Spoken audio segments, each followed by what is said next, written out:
Let's see what happens when we dare to color outside the lines. You're listening to Colormixology, the debut podcast from Sherwin-Williams.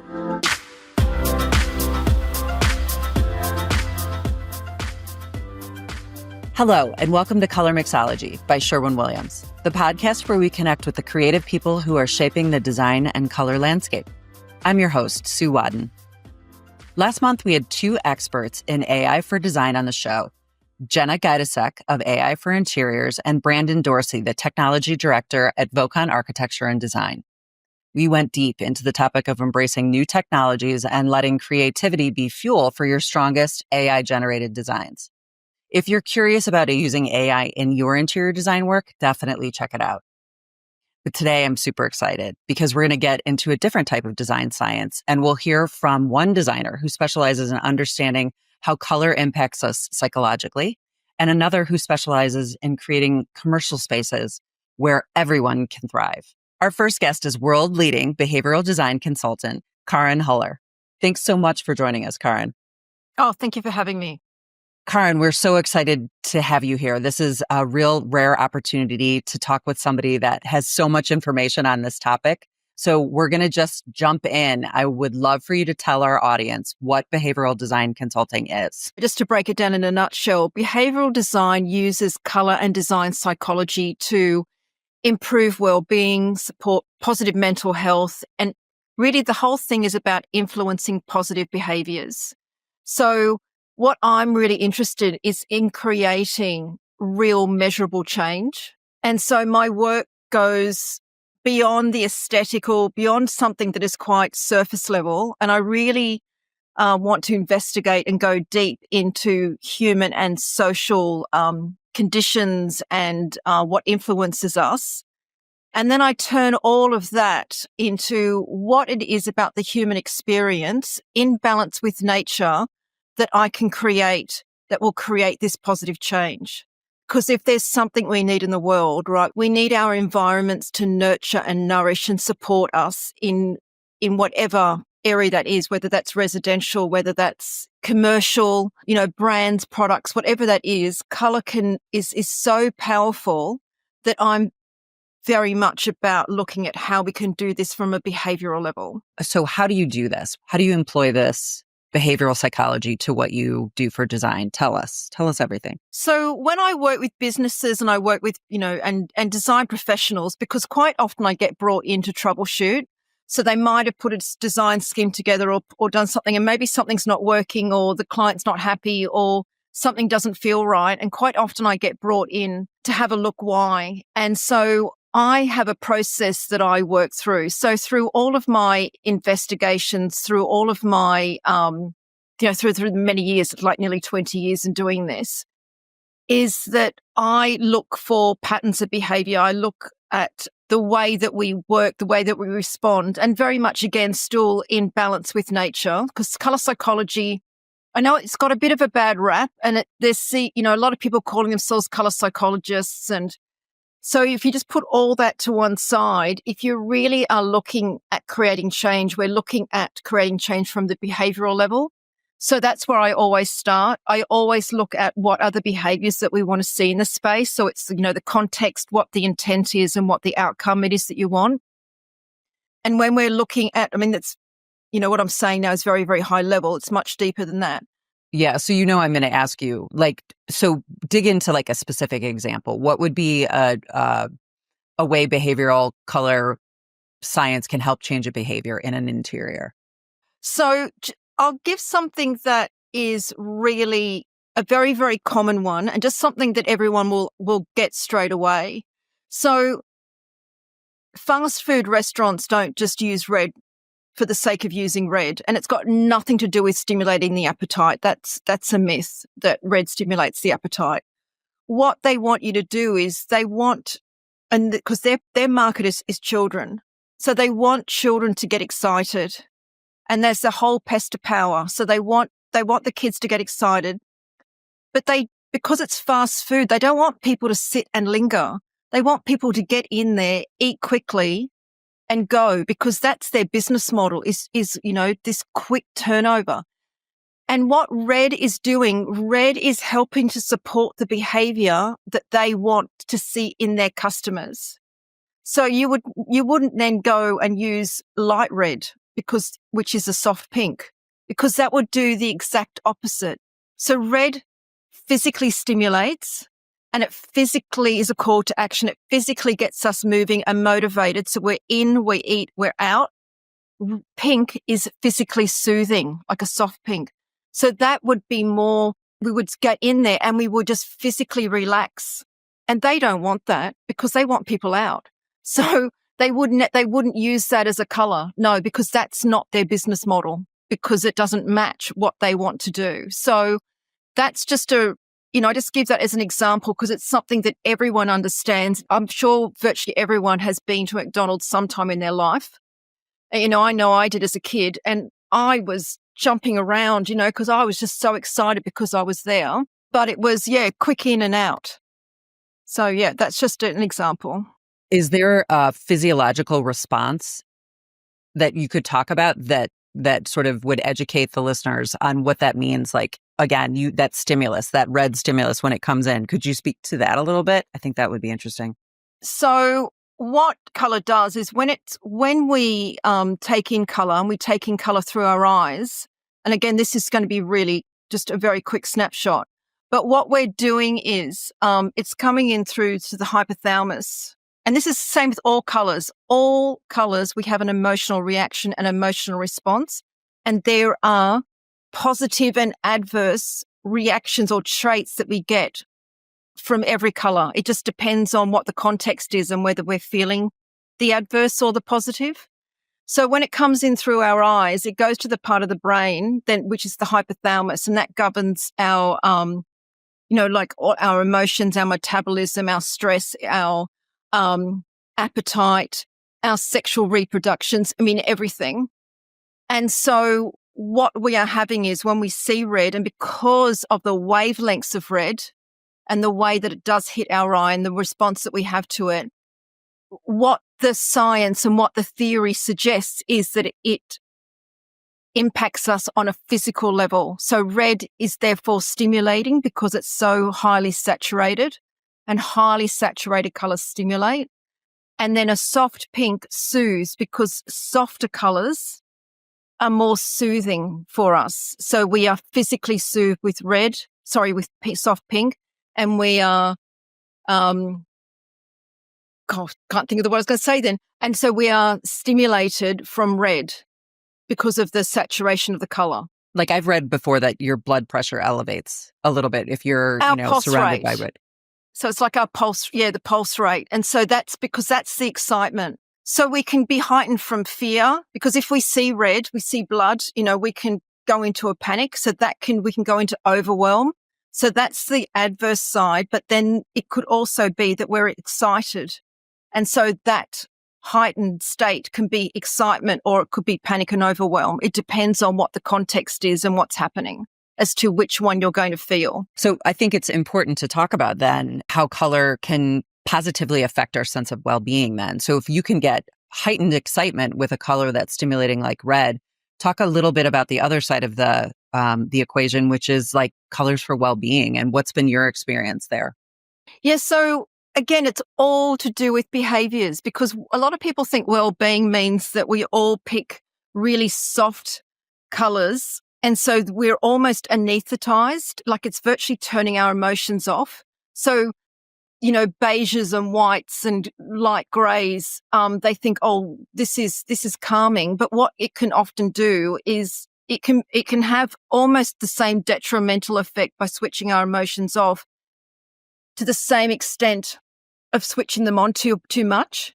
So all we've just done is swing from one side of what I call the pendulum to the other. I always go back to what are the behaviors that you want to have in that space, because well-being could actually be fun and joy if that is the context of the space that you're creating. And so therefore you would pick colors that were more lively, because you wouldn't go and pick gray, because you don't have fun and joy and playfulness in gray, not for the majority of people. Do you know what I mean? So it's always down to what are the behaviors that you want to see in the space, and then it's creating the color palette and the design style that will support that. Because what it's doing on a subconscious level is that it is telling us to play. It's telling us to be excited. It's telling us to have fun. Or it's telling us, like in a spa, now is the time to relax because all the colors are very soft and very soothing. And you wouldn't go around running around because the environment is telling us to relax. Right. So it does this all on a subconscious level. So it's really, really powerful, the impact and the effect that color can have on us. So I'm curious where cultural symbolism comes in and personal preference into this. Ultimately, we're dealing with clients and there are perceptions. So what challenges do you run into, or do you, related to cultural norms with color and sort of preference? Great question. So I still go through my process of looking at the behaviors and looking at what's ideal for the space. And then I start looking at what the other considerations are, because you need to have something quite, like for me, the way I work is that I've got a solid baseline to work from. But then things can change because it could be that there is a cultural significant color, or it could be that the colors that were picked for the behaviors might have a detrimental meaning in a certain culture. But then I've got something to work from. Do you know what I mean? So then Sure. I know. And then a lot of personal associations is that this is when quite often I will have a conversation with the individuals, because what they're doing is they're making the design that is for somebody else about them. So if I don't like, bottle green because it was the color of my school uniform, that shouldn't stop the design from going ahead using that color if it is the right color for the scheme. So that's when I have a chat with the stakeholders or whoever is involved to see how we can, mitigate this, or how we can move beyond that and not let having the right color in the scheme be affected because they had a bad experience with it. Do you know what I mean? I do. That is no small thing. No. Also. And also, it's, and it is no small thing, because the emotional attachment to that color can be very, very strong and very traumatic. So it's really important that is handled with real care. And then there is people who are colorblind, people with low color vision. Then there's the people who have, different neuro styles. There is so many other things that you then need to take into consideration. And so by doing that, that's how you start to really create, not even inclusive design, like, a universal design, something that is. So then on the flip side of that, are there colors that you would recommend to discourage certain behaviors? Do you ever take that approach in talking about, things you want to stay away from in a space based on what the behavior of the space is going to be? That was a mouthful. Yeah. I don't know if you heard about this, but in Australia, they had cigarette packaging, and they did the packaging in an olive green, and it was called the world's ugliest color.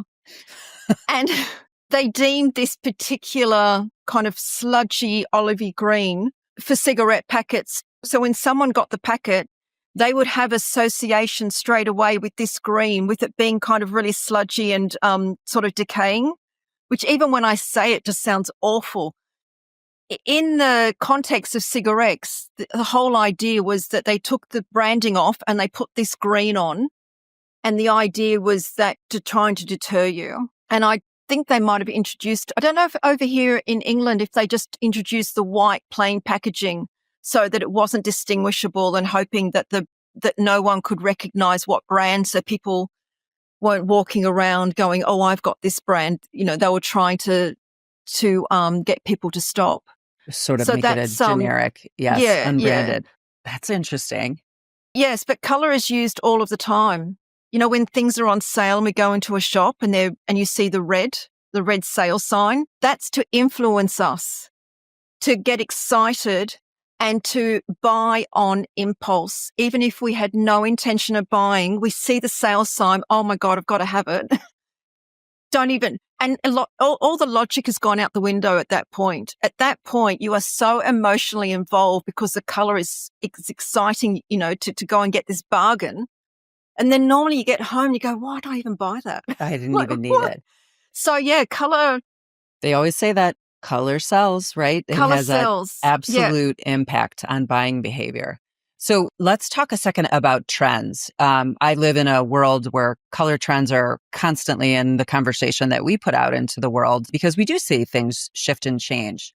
So I would say, and you had referenced, you don't always lean into trends, but there are movements in color that I think could impact behavioral specification. So for instance, dark colors are really trending here in the United States to create calming spaces, almost this sense of security and nurturing, almost cave-like, you kind of cocoon. So it's not just light and ethereal, but it's also dark, rich colors that are important. Is this something you study and apply as these things change, or is it pretty separate? Like your psychological response to colors is kind of more constant than trends? I'm fascinated by this because human behavior, look, we're always evolving. We don't stay static. So watching what happens in different countries and watching what is happening economically, socio-politically, what's happening in different peer groups, and then watching the colors that they pick, because what that is telling us is what people need. So this need to cocoon and this need to hide away, I don't know if that's really the right term, but people perhaps retreating and just don't want to know what's going on outside. And there's different ways we can do that. We can do that by numbing ourselves. We had a really big phase of going through grey here in the UK. And really, people were so stimulated outside that they would come home and in their grey homes, what they wanted the grey to do was to lower all of this emotional stress and load that they had. But what grey was actually doing, it was what they thought was calming them, it was actually draining them. So people were very, very tired in their own homes. Then they would wake up in the morning and need like a double espresso. And then they would go out into this chaotic, stimulating world.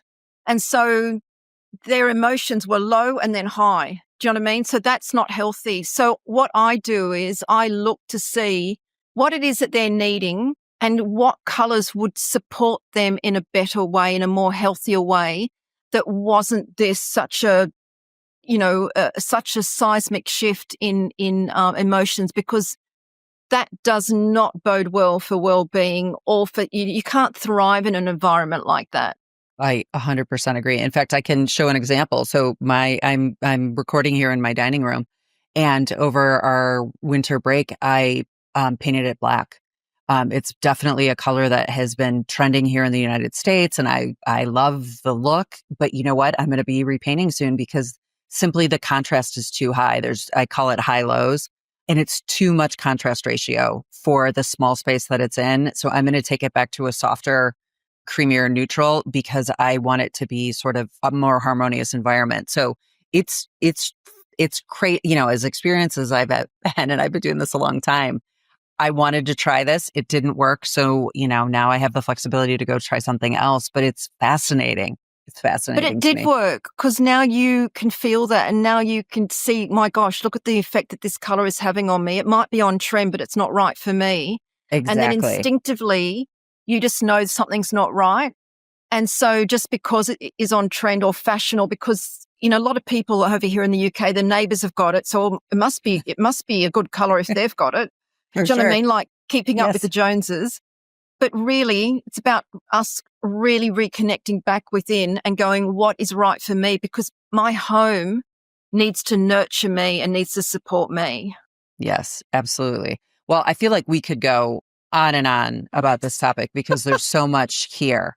But it just, in a quick thought, what's changed over the last 20 years in understanding mental health and neurodiversity? I know if somebody asked me that, I think I would have an answer, which would be COVID, right? And our understanding of sort of wellness and well-being. Have you seen anything else that sort of shifted your perspective? No, that was seismic. I think it was always coming. I'm not sure if designers really, because it was never seen as the sexy end of design. Mm-hmm. Do you know what I mean? So I think it was always there, but only a few people really did it. And it wasn't necessarily seen as the fun, joyful, especially over here. Come COVID, it really then thought, actually, this is really important. And it's probably a good thing that came out of it, because people who are neurodiverse have set up their homes to really work and support them. And they could control their environment. Whereas coming back into the workforce, back into work, they couldn't do that. So this is really making everyone up their game to create environments that support everyone and that allows people with different needs to be able to self-regulate and to be able to control their environment in a way that allows them to do their best work. And I'm sure Joscelin will agree with me, right? Yeah, because you've got to do your best work, and you can't go into a workplace and it holds you back. And that's why so many people don't want to go back into the workplace, because they get their needs met at home and they can do better work there. So yeah, there's a lot of change that needs to happen, and it is coming. But yeah, COVID definitely made a huge change. Yeah. Would you say, if you had to characterize neurodiversity in one statement, it would be designing an interior based on the needs of the occupants? Is that, I'm trying to think of like a boilerplate statement for our listeners. Yeah. So people who are using the space, and it has to be designed in a way, even has to be future-proofed for those that are still coming in that haven't come in yet, which is why I work with behaviors, because you already know the different behaviors that we will want in the space, in different spaces, so that people can move around and what I mean by self-regulating is that they can then choose the spaces that they want to work in to give them what they need at that moment in time. So bosses and managers have to be flexible, and it's a completely different way of working. But if you want your best out of your employees and you want them to really thrive and do their best work, it's a whole new way of in the workplace, instead of sitting at a grey desk and a wall of grey banked, because we're not worker bees, you know. We're not in a factory. We're human beings that need to be supported. So that's not a sound bites, but sorry. That's okay. It's just a huge topic, which it's we're massive, only scratching the surface on. So how do you stay up to date on all of these pieces, parts, and information? On color psychology, new discoveries in mental health, because I'm sure they're happening all the time now. And then design. What are some of your go-to resources if people want to learn more? Yes.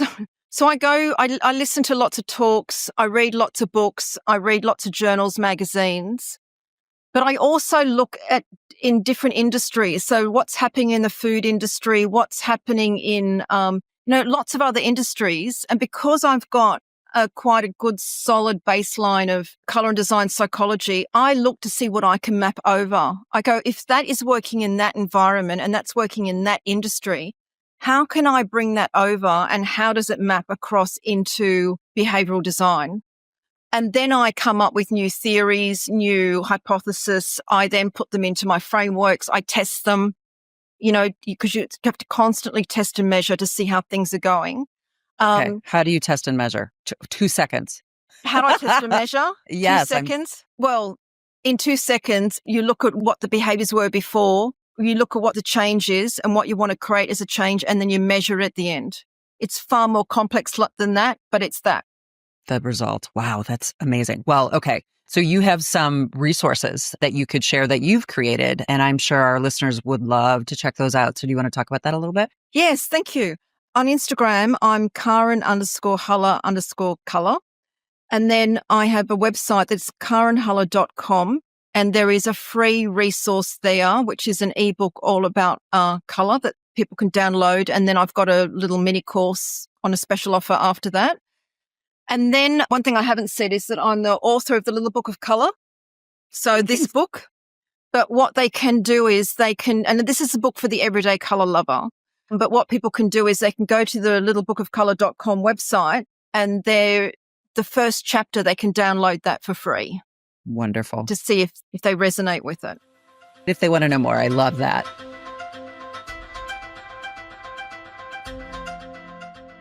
We're going to welcome to the show Joscelin Mackey. Joscelin is NCIDQ certified and registered interior designer in the Metro Atlanta area, and she is the founder and principal designer of Accessible Design Studios. Joscelin, thank you so much for coming to the show. Thank you for having me, Sue. Well, we have talked about a lot in this first half hour, so I want to talk about your space, which is a hot topic as well. So Accessible Design Studios is all about health and beauty in commercial and design. So tell us more about that and what led you to this, to specialize in this type of design. Well, actually, Accessible Design Studios niche came as a result of during COVID. So I actually have a broader design background that comes from senior living, from hospitality. I've designed everything I say from the only things I haven't designed is K through 12 schools and prisons. So Maybe sometimes the same thing. Right. So if you look, I was actually designing sky clubs for one of our larger airlines. And then when COVID hit, that's when I decided, okay, well, I'm going to, I have my certification, my license, and I've launched out then and kind of narrowed down to health and wellness because that was really my passion. And they were small enough projects for me to just knock out because we were all locked in.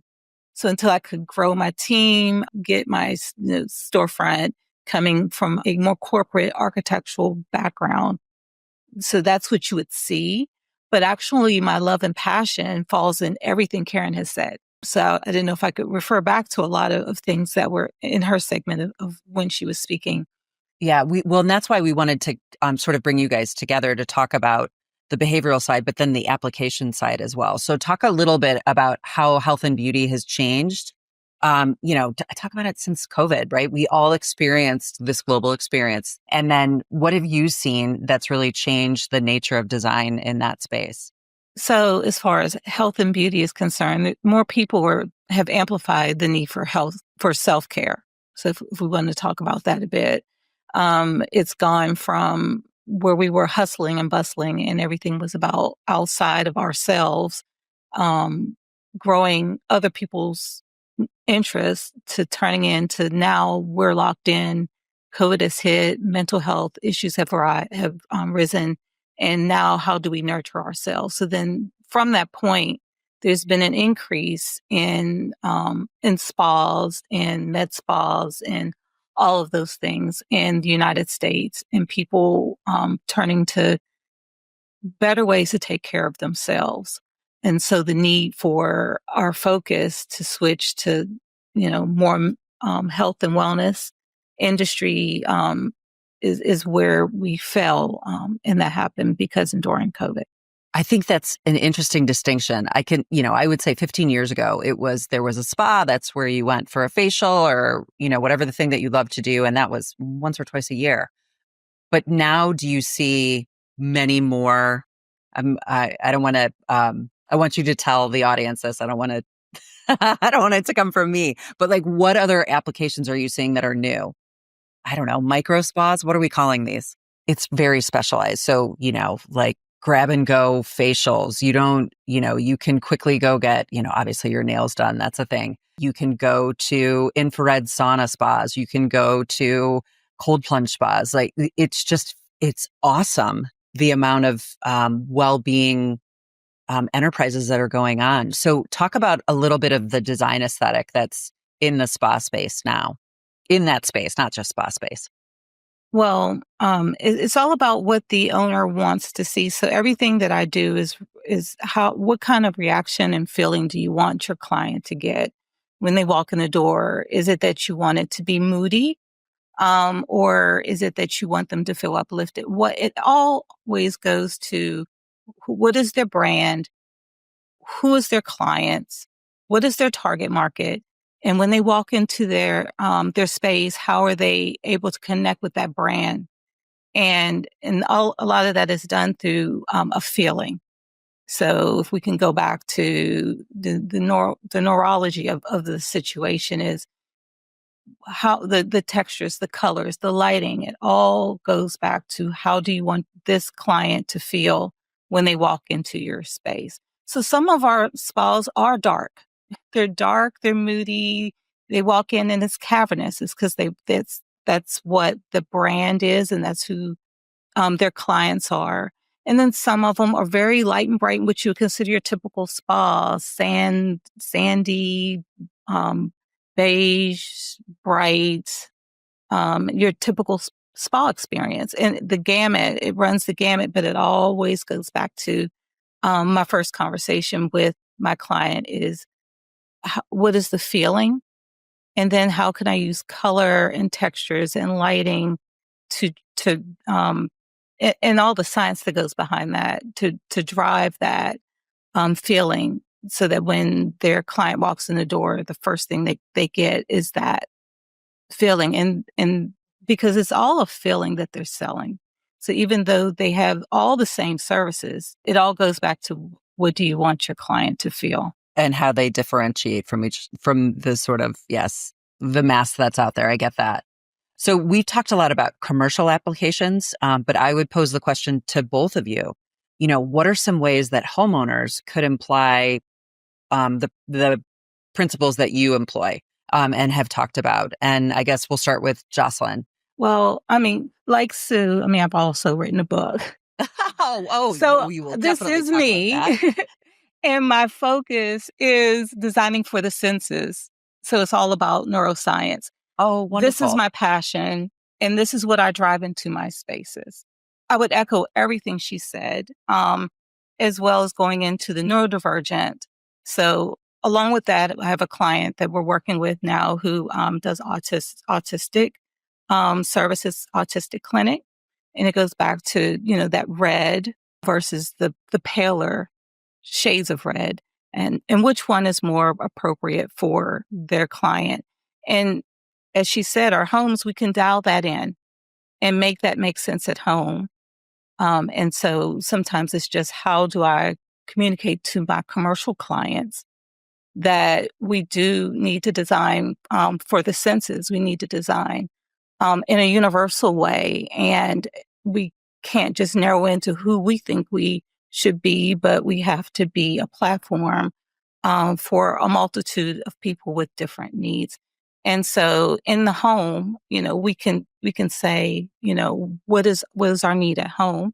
So when you, if you're in an environment where you're extremely stressed at work and everything is highly driven, then at home, you're probably going to need the opposite, right? So those people probably, would either want something brighter, lighter, uplifting to their senses, or, just the opposite. If you're somewhere where the cocooning or what you thought that you needed during that time.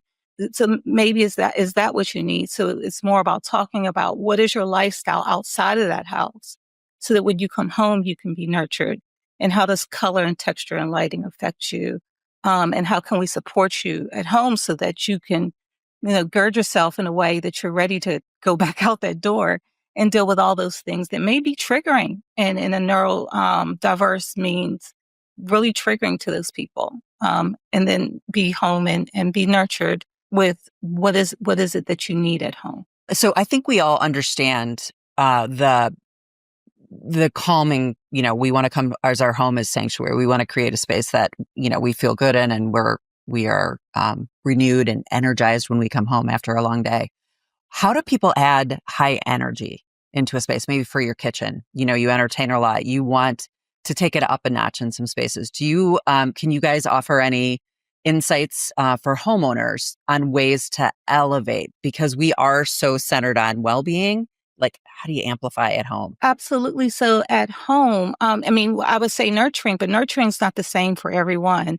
As we go back to what Karen was saying, nurturing might mean one thing to one person and something to someone else. So nurturing to someone that loves color and saturated color, that might be what they need at home. All of that, the things that they find inspiring might be the rainbow of color, and that might be what their need is. Like, how do you want to feel at home? And so that the answer is always going to be different for everyone, based on what's going on with them outside of the home. So if your home's going to be your haven, your nest, it's what is it at home that you need? Is it the soothing, bright? Do you want to feel like you're at a day at the beach? And I can give you an example. So when we bought our home initially, when our kids were younger, the walls were those jewel tones. So we had the green, the red. However, my husband was fresh out of the military as a Marine. Hoorah, high energy Right. with little kids. And so I learned quickly he's being triggered. He's being triggered by the red. He's somewhat colorblind. So he's also seeing the green as red. So, So it's everywhere. right. Yes. So, and it was literally taking all of that out of our space, the heavy wood, because back then it was heavier wood furniture, taking that out of the space and ushering in beachy tones, colors of outdoors. And my kids said, basically, Dad has turned into the Zen master. Like it just, because that's what supported him and that's what he needed. Where some people, they walk into that would be mind numbing. And so they need the color to give them the energy and the, so that they feel good at home. But it all usually has a lot to do with, how you're wired, but also home being a haven. How do we set up that as a structure that nurtures you so that when you go out the door, you have somewhere to come back to that recharges you to get you ready to go back out the door the next day. Joscelin, that was awesome advice and a great example. So before I jump over to Karen, how can people find you and find your book? Absolutely. So Accessible Design Studios with an S is our website. On there, you'll also find a little link that has a lot of little free resources and tips about interior space and such. My book, you can Google it. There's a lot of different avenues to find it, or you can just go to Amazon. And it gets into all things design as it relates to the senses and everything that Karen said. Basically, ditto. It's in the book. So as you were speaking, I could nod my head and say yes. There's so much about this, and everything from how restaurants intentionally the red, but also the yellow makes you kind of have a happy banter. So they want you to have great fun and conversation, but they want you to leave quickly. Right. And then you find that restaurants that aren't red and yellow usually use the blues because they know that their food's going to take a long time.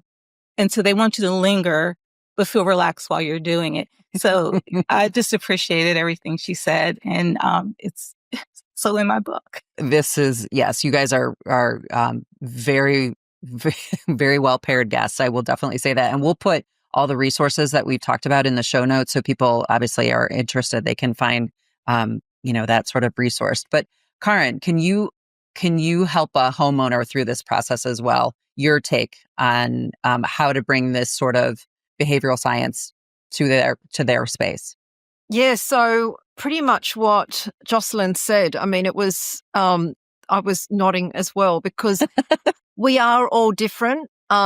No human being is the same. We are complex and it is personal. And our needs are personal and they do vary from, even from day to day what we need. So I would probably just, the only thing really to add on from what she said was that looking at every room in the house has a different need, a different function. So I'm not very much about, doing the whole house the same, but it's looking at what the different needs are in the different rooms. How is it that you want to think, feel, and behave in every space? And then creating with the colors, with the textures, with the shape, with the patterns, with the lighting, creating that scheme that gives you that, what you need. Because, your example of if someone might want a really relaxing living room, but they might want a lively kitchen. So I need a lot of color in the kitchen to be motivated to cook. Because if it's really relaxing, I'll be really relaxed and I won't want to cook. So the colors would need to, excite me. So, to answer that question that you asked before about, how if someone wants a more lively kind of a kitchen, is picking more saturated colors. So the higher the saturation of color, the more stimulating that color will be. So that is oranges, that is bright yellows, that is Terracottas. well, terracottas could be a little bit more soothing. They could be. But the bright yellows, things that are really high saturation, that is, there's no relaxing or sitting back with those. Those colors are like, come on, let's get moving, let's play. So you wouldn't want those colors in the bedroom because you need to sleep, and you need a bedroom that lets you sleep, but most importantly, that lets you restore, which is, what a lot of people aren't getting. They're not getting good quality restorative sleep that allows their nervous system to relax, that allows their whole body just to relax, so that when they wake up in the morning, that they are fully restored and energized. Quite often they wake up and they're still exhausted and still tired. So that's why every space would have a different function. And so the colors would be different. And it's not to make it look like, this is a saying that somebody used that I love. It's not like to make your house look like Disneyland on acid, right? It's not to do that as well, because you're going to have soothing colors, you're going to have mid-tone, you're going to have, saturated colors, stimulating, soothing. So you're going to have a mix depending on how it is that you want to feel in that space. Right. Would you recommend, for a homeowner, put a pen to paper when you start thinking about doing a room, write it down. Like, what are the things that you want to experience when you go into this particular room? Is that a good place to start, just to take some time? Yeah, don't start with the colors, because if you start with colors, you'll get so emotionally trapped in it. Oh, I like this one, I don't like this one. So don't look. So I always say it's like Fight Club, the first rule. And even with my clients, they go, well, where are the colors? I go, we don't start with color first. We start with, what are the behaviors? Yeah, how do you want to think? How do you want to feel? How do you want to behave? What's the purpose of the space? How are you going to use it? What behaviors do you want to see people doing in this space? What's the reactions, the responses? And then when you've got that, and that is what my book will then help with, is looking at then what colors will elicit that, because it's not just one color, it's putting a palette of colors together that will create that. Then you start going and looking for those colors that match what you've written down. Joscelin, what about you? What would you say? Pen to paper, same thing? Absolutely. So, before we get into this color palette, it's once again, what is it? What is the response? What do you need to receive in this space? How does this space support your life? And then from there, we can start talking about color. And then one of the things is, I may start speaking of a color that you've had a negative reaction to. What, you might have been in a car accident and the car that hit you was purple. Well, now you have a negative feeling about purple. Okay, so maybe we don't use purple, but we can also use other colors, or maybe a different tone or saturation of that color to still get you there, but not specifically, grape, which might have been the color of the car. So exactly. And everything that Karin has said, I would ditto it. It's, how do you want that space to feel? How does it support you? How are you using it? And then if you do need one space that's highly saturated, energetic, do you need a pause or a neutral zone between that and the next space, right? So that your whole house doesn't present, but that you can weave that the color throughout, so it's still harmonious. It's not, you're not singing a different song in each space, but it's a complete harmony from one space to the next, where you can take that vibrant color and maybe just it's in a piece of art on a wall that's more of a subdued space. And then you take another color from that overly saturated space that's energetic, and maybe you put that in another space so that you can kind of, weave it through the space. But then every space doesn't have to be a carbon copy. It's what do you need, and how does each space in your home support you? What I love is a lot of people are doing this instead of their kitchen. They're making that fun space their powder room, their small half bath, and they just can go crazy. And that's really a place where you can experiment. And then realizing that paint is paint. You can paint experiment, see what you love, live with it for a while. And if that's not what it is, then you can take that, learn from it, dial it down, and then try another color. Or bring in textiles, and then from there be able to say, okay, these are the colors. This is how I'm responding to these things.